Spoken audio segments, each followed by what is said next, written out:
Thank you so much for joining the Dr. Whisperer podcast show. I am your host, Sharon Feckety, and you are here to listen to others talk about the business of medicine. Don't forget to subscribe, share it with somebody else that is in the business of medicine so we can all learn together. Thank you for being here and enjoy the show. Brewski. Hello, everybody, and welcome back. Welcome to, or welcome in, as they all seem to be saying at every store I go to lately. It seems to be a fad. Welcome in. Welcome into the restaurant. Welcome into the show. And welcome, Dr. Kenton Allen. Thank you for being here today. Thanks so much for having me, Sharon. I'm excited to be here and speaking with you today. And maybe a little scared. I'm just kidding. So I am one of the biggest fans of Doc2Doc, and I want to get to letting the audience know more. We've been talking about Doc2Doc a lot this year, and I'm very happy about that because anything that I feel can help doctors thrive in their lives, because they do so much to help save our lives. Why wouldn't we do that? But before we get started with that, I am just curious, because I always take a walk in the park on Thursdays, the day that I record, and I have all of these thoughts of my shows that are upcoming that I'll be recording. And I'm more interested in to know, like, what do you do to start your day? Because I have my own ritual to do what I do. And I would assume, you have something that gets you started, because I'm sure you have full days ahead of you. Yeah, no, I have two routines. I have my normal day work routine, and then I have my night call routine. And we work a lot of night shifts as a small anesthesia practice.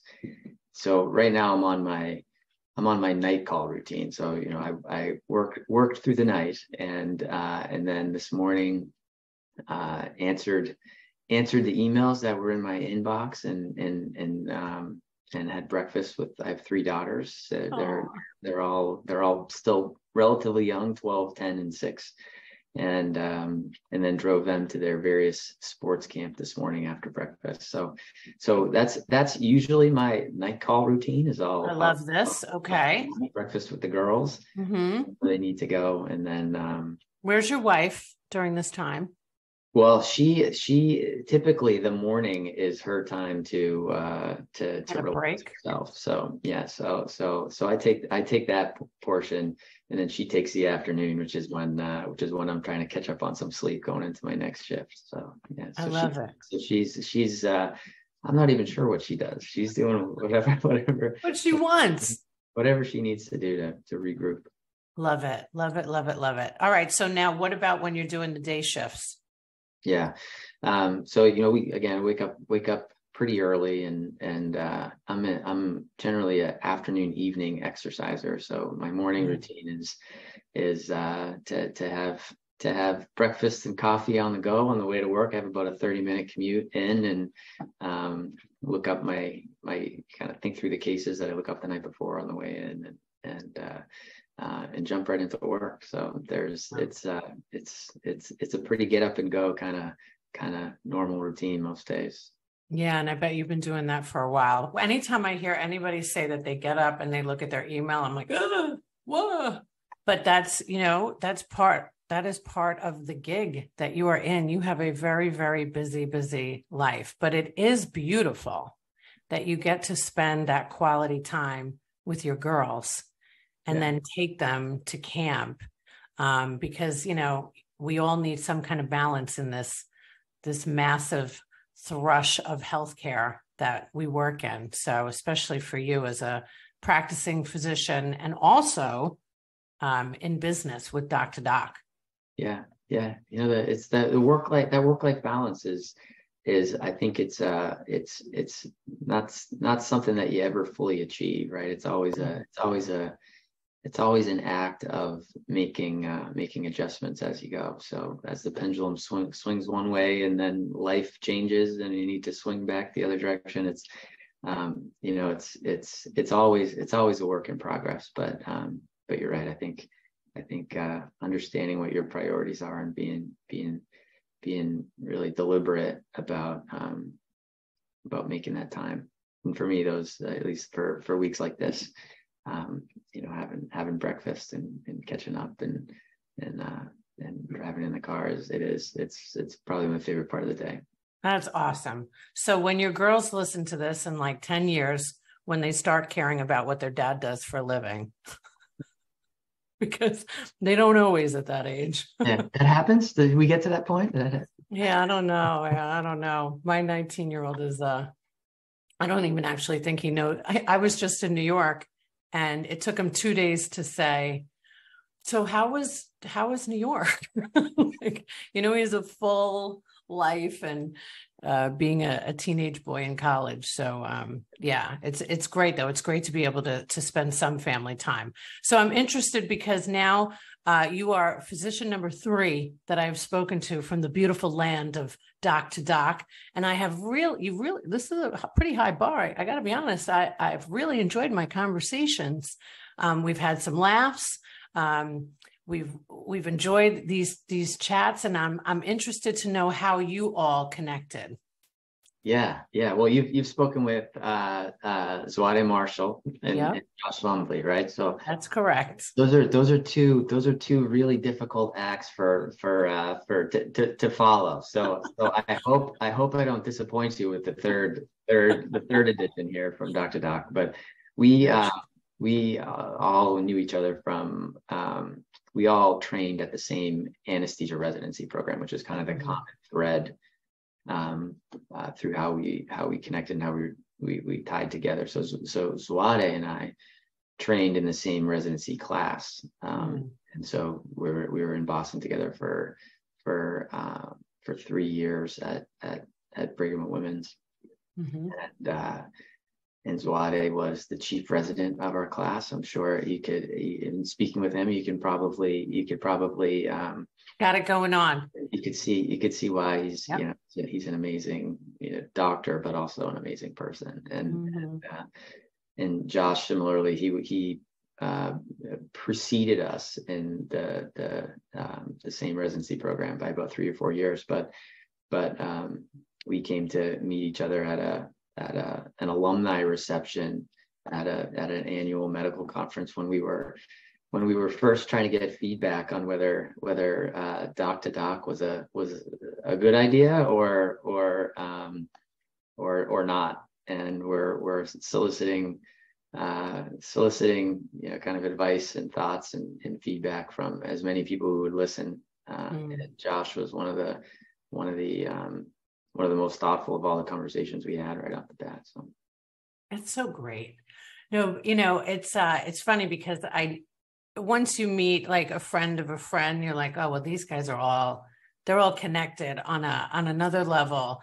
And it's so nice that you've been able to really understand each other's career paths and family life and the interest in entrepreneurship and put this together, because one of the things I've always loved to do, and I keep roping in Dr. Marshall to other people that I know in the business, because I just believe that everybody should build those relationships and connect people that are just good people, that have similar interests, but that are also can pull from other strengths. I know that this is something that I enjoy doing, podcasting. I know Alyssa that works for me. She'd rather be way behind the scenes than in front of a camera. So to pull on each other's strengths and really put something together that really helps the masses, which is what you're doing, because it's got a personal affliction to your life, knowing what other physicians are going through in residency and how long it takes them to establish. And I was listening to your interview in another podcast, and I was chuckling to myself about, banks love me. I'm not a doctor, but banks love me because I work with doctors. So, right. So I get invited to all of these events. And I'm always thinking like, yeah, you know, they really need some help in their personal life when they're just starting out, especially. So can you speak to how Doc2Doc came to be? I know that I've kind of had this conversation before, but I always like a different perspective. Yeah. So take me through that a little bit.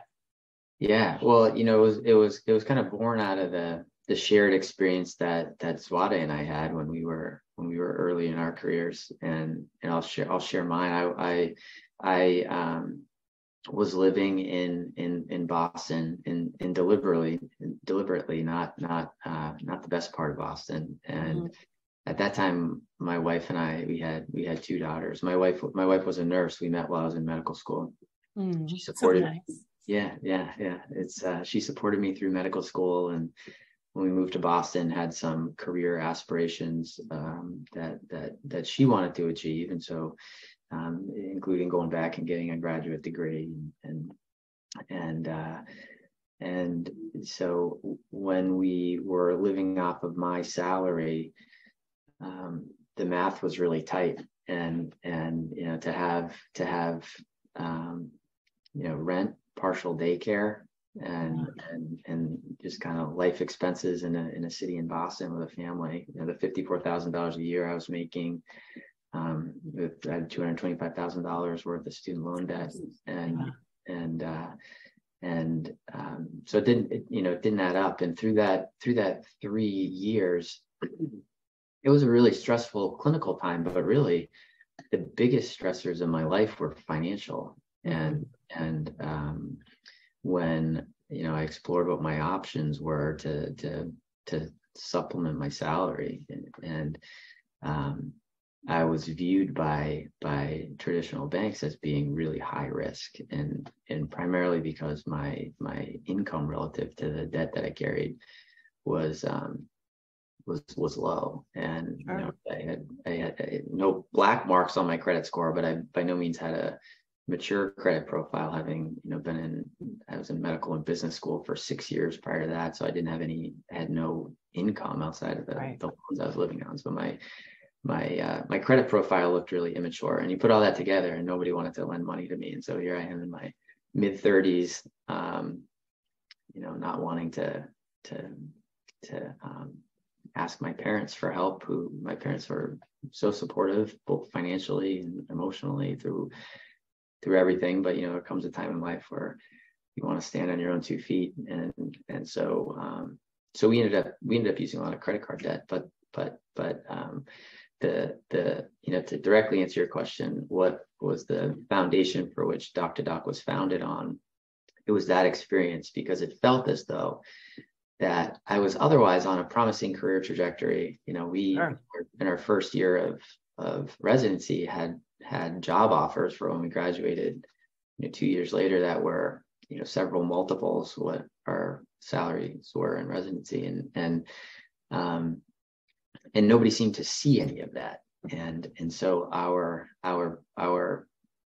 business supposition at Doc2Doc was that doctors in general are more creditworthy, not just early on in their career, but throughout their career, more creditworthy than these traditional metrics that are being used really give us credit for. And so we kind of took that and ran with it, and we've been doing it since 2017, and have some great stories of ways that we've had positive impacts in people's lives by easing, certainly not taking away, but easing some of that really strong financial pressure and stress that I certainly felt during those years. Well, I am so grateful that you told that story. You've already surpassed our 2 other friends. Thank you very much, because it was quite lovely to hear your humility. I'm kidding to my other friends out there. But truly, I do believe that the personal story that you have just shared, I know it very well, but I only get to hear it behind closed doors. There's a lot of shame involved, and there's a lot of pride, and there's a lot of stress, and there's a lot of even bringing in your parents, right?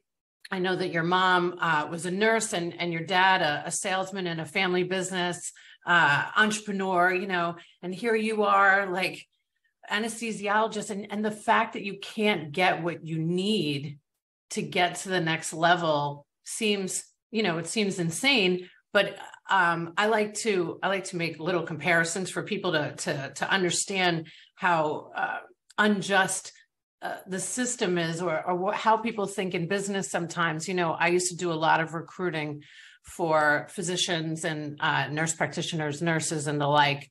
And, they would be right out of school and nobody would want them. Sharon, I want you to find me, a physician that has worked 6 years and will take this money and these benefits. And it was very difficult to turn down all of these absolutely capable human beings to give these jobs to, the same as getting a credit card, right? Like the fact that when you're an 18-year-old and you can't get a credit card, well, things have changed, but it like you have to build the credit to get it. It seems so counterproductive. And to know that there is a company out there that can, I look at it like it is an opportunity to allow the physicians to breathe. Yeah. Every doctor knows that their traditional insurance only goes so far. Dare I say malpractice? These are real risks that keep you up at night. Real risks, like you have to consider them. So SRA 831B admin helps businesses fund their own PPP plans. Did you hear that? Is that making sense?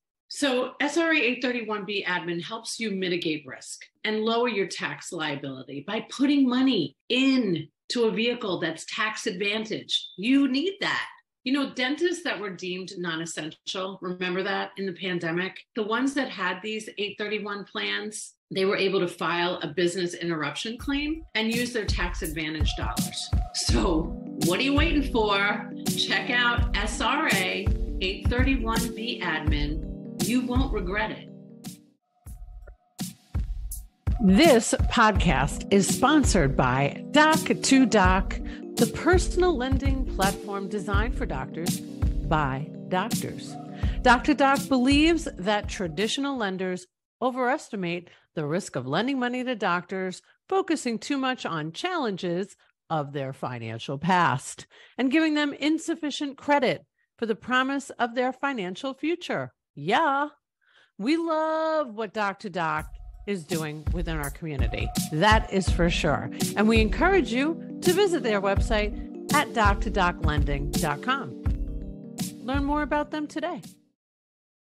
Because you already have enough stress. I mean, me thinking about you living in Boston with a child and a wife, just the cost of food and daycare, and then working the insane hours that you started telling us about, night shifts, day shifts, the stress that you already went through to become a physician seems really great that you guys actually thought it was time to create this Doc2Doc, because I know of a lot of physicians that need this help. They just don't know where to get it. So let's talk about how, I think too, I like to separate how this is really personal, not like a business, company loan. Let's go through that a little bit, Kenton. By the way, I love all your names. It's not like you're Kenton and names that start with Z. Yeah. No, thank you. There's we did, to answer your question, we the product that we offered straight out of the gate was what's called a personal loan. And the advantage of a personal loan is that it can be used for anything. So what we didn't want is to have to define the purpose of the loan, because as we spoke to people like Josh and all of our other colleagues, it was a shared experience in that across the career arc of a physician, that there can be financial stress, but the reason for that stress is variable. whether it's daycare, getting married, moving from the East Coast to the West Coast and needing the down payment, or supporting expansion of a practice, or buying into a practice, or in some cases, divorces. There's a myriad of different reasons why finances can really impede your progress in your life. And so the advantage of a personal loan is that it can be used for any purpose. It can be dispersed quickly. So we everybody's really busy, and so within 3 computer pages, the application can be done, and it's in the bank account within usually 5 to 7 business days. That some of the flip side to that, the personal loans are not collateralized by any asset. So different from a mortgage or a car loan, to your example of commercial loan, like equipment financing. Mm-hmm. There's no asset, there's no house or car or piece of equipment that backs that loan in the event that it isn't paid.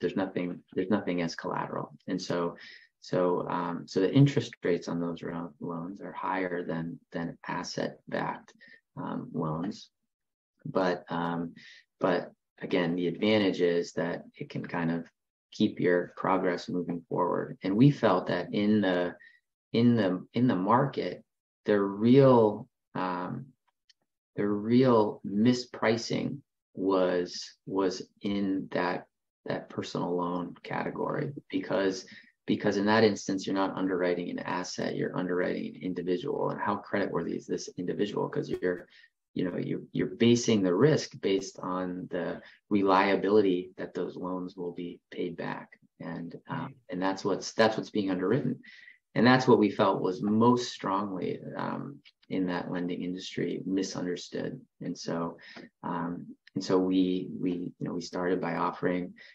that personal loan anywhere from $5,000 up to $100,000, and had designed it to be what we feel are friendly terms, meaning that you can pay it back as quickly as you want it without penalty. So as times change, you can pay off that debt. It's amortized over 5 years, which is relatively a long time. And the advantage of that is that the monthly payments from a cash flow standpoint are low. So we try to make that an affordable monthly payment, but that if you have the ability or circumstances change and you want to pay it off quicker, you can pay it off quicker. And so again, we've designed our underwriting process to assess that risk on the individual in a way that we think is much more fair. Mm-hmm. And we're kind of proud of how our product is designed in a way that is meant to be flexible and friendly, particularly with doctors in mind. Well, I'm proud too. And you know what else? I'm also proud of the spouses. Yeah. Like you talking about your wife and the sacrifice that she, and the level of commitment that she had to you, that you were going to make it through. And that kind of now you're both sharing these wonderful responsibilities. We don't even know where your wife is, but we're happy she is somewhere enjoying her life right now while you're taking care of all the kiddos. It's because I don't think many people realize sometimes what goes on with, the spouse. One of the doctors I worked for 8 years, his daughter just became a physician. And I think about his wife more than anything.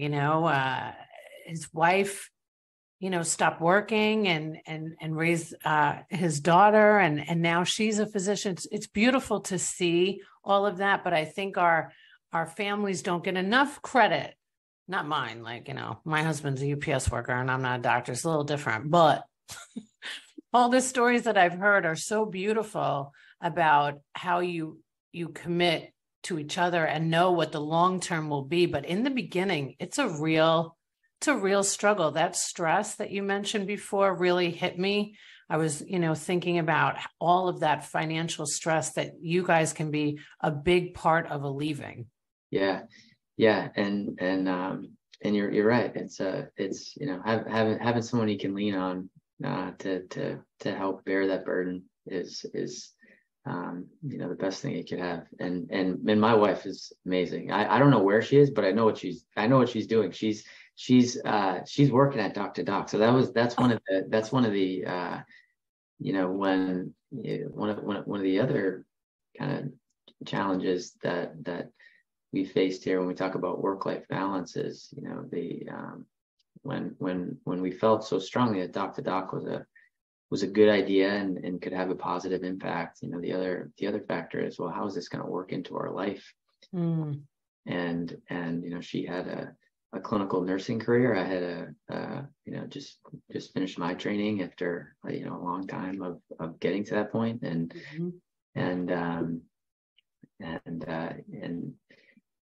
we decided that it's a jump we have to take, but it made all the difference doing it together. So right from the outset, we were both involved, and she's kind of gone through a series of different roles at Doc2Doc. She was the director of operations for a while, and now kind of leads the customer experience aspect to the company, and she's I can tell you, doing that together has made building this company that much more rewarding and exciting and fun. Well, Dr. Allen, I would like to talk to your wife. I'm putting a request out right now to have her on the show.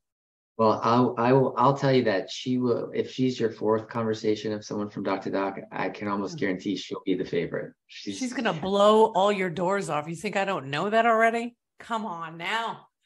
But really, it is so beautiful, because I have been able to witness how not just the wives, the husbands, that, they shift roles, or maybe they stop doing what their passion was for a while, and maybe then they bring it back, or they realize that they really like the business end. I'm very interested in that too.